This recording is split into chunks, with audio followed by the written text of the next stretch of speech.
Boa noite, estamos iniciando mais um programa Igreja.com da Diocese de Barretos, levado ao ar diariamente de segunda a sexta-feira, às 18h50. Hoje, dia 23 de outubro, nós convidamos mais uma vez a irmã Bernadette para estar aqui conosco, porque ela é assessora de uma quinta urgência dentre as diretrizes da Igreja Católica no Brasil, da CNBB, mas que focaliza preferencialmente as pastorais sociais. Boa noite, irmã. Nosso muito obrigado mais uma vez por estar aqui com a gente. A senhora sempre vai estar aqui presente. Boa noite, Lombardi. Obrigada pelo convite, né? Sempre um prazer estar aqui, partilhar um pouco da nossa caminhada como Igreja de Barretos. Como é que está aí essa caminhada nesse foco de pastorais sociais, irmã? Então, as pastorais sociais é aquele rosto misericordioso, né, do sofrido, da pessoa, né, que está aí sofrendo.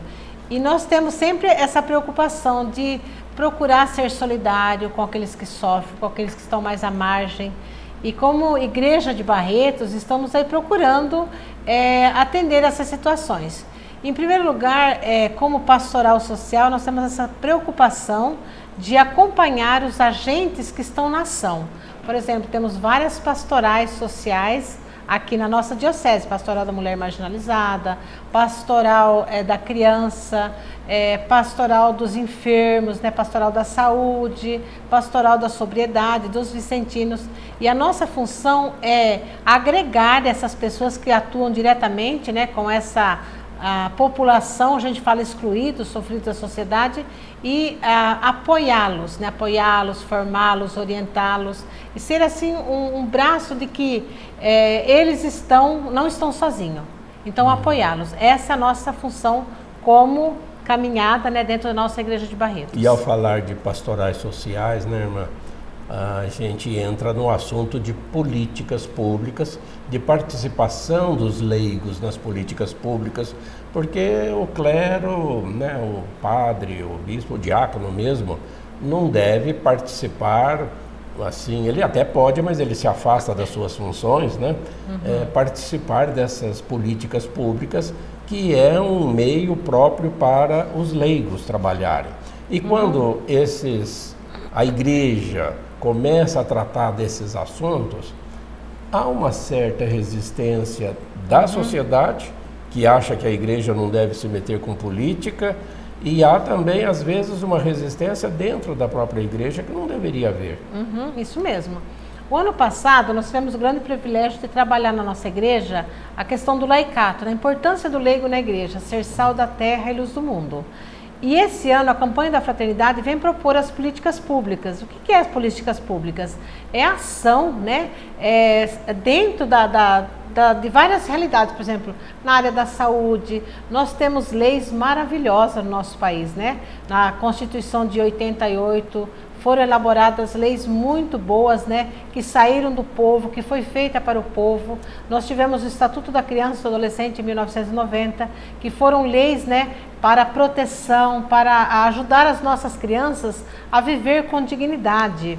E às vezes a gente não sabe muito como aproveitar. E é função do leigo fazer com que essas políticas públicas elas sejam efetivadas. Então, o leigo que está diretamente trabalhando, né, nessas áreas, seria na maioria nas periferias, né? A gente fala, o Papa Francisco fala nas periferias humanas. Então, é função do leigo, porque o padre ele não dá conta. O papel dele é trabalhar mais na evangelização, mas ele tem tantas coisas dentro da igreja que não consegue. O leigo é esse braço misericordioso que vai fazer com que as políticas públicas se concretize. Por isso é importante. Temos os conselhos, né? Os conselhos que são paritários. É uma grande oportunidade para que os leigos participem e façam do que as políticas públicas cheguem até a classe mais sofrida, até os pobres. Por exemplo, Conselho de Saúde. É ali que eu vou lutar para que os nossos doentes tenham medicina, né, tenham remédio, para que o médico possa dar um bom atendimento. Tem os conselhos na escola, né, Conselho da Educação, para que as crianças possam ser atendidas, para que não fiquem crianças fora da escola.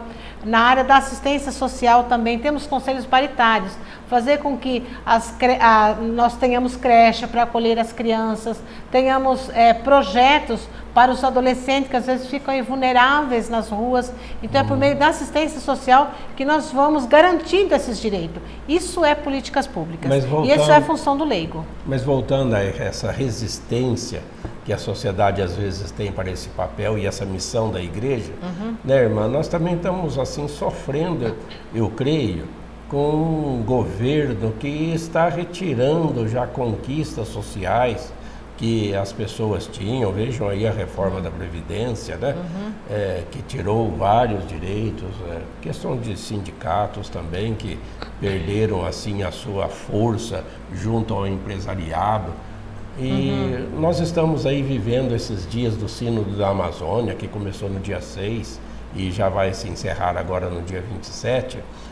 Nós vemos o quanto que às vezes o próprio governo trabalha contra esse papel da igreja, que é indispensável, não é? Isso mesmo.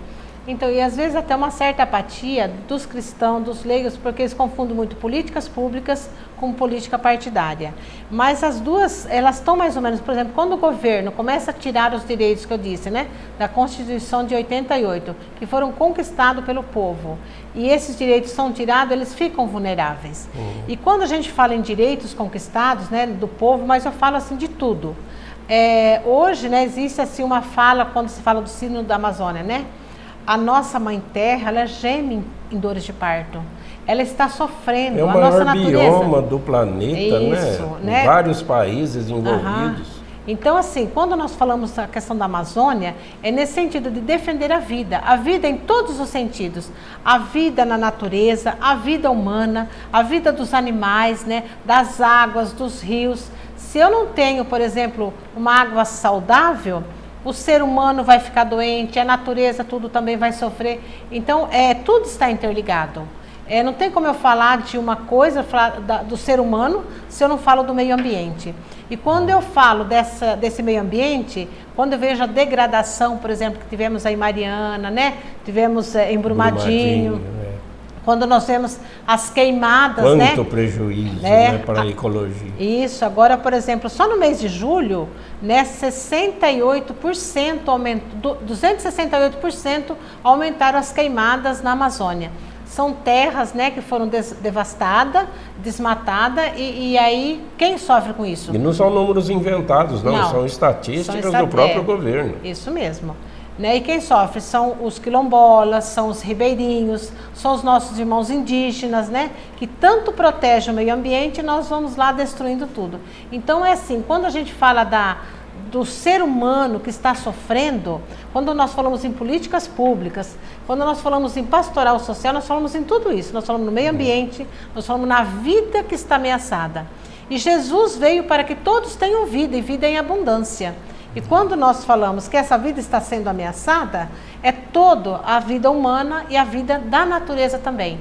Então o Sínodo da Amazonas está aí, uma grande esperança para que a gente acorde um pouco para essa realidade, né, que está sendo assim devastada, para que nós possamos proteger. Nós aqui no estado de São Paulo já não temos quase mais cerrados, né?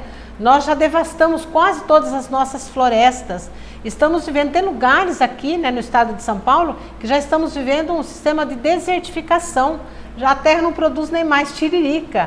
Como o ser humano pode sobreviver? Sempre priorizando também os privilegiados para a pecuária, para o agronegócio, e a natureza sempre saindo prejudicada. E há várias campanhas da fraternidade, a igreja tem sido a voz, né, desses povos que sofrem com essa prioridade que se dá para o mundo econômico, né, irmã? Nesse mundo capitalista que nós vivemos, né? Então realmente, quanto mais eu tenho, mais eu quero ter, né? 20% da nossa população, né, vive com 80% da riqueza que é produzida.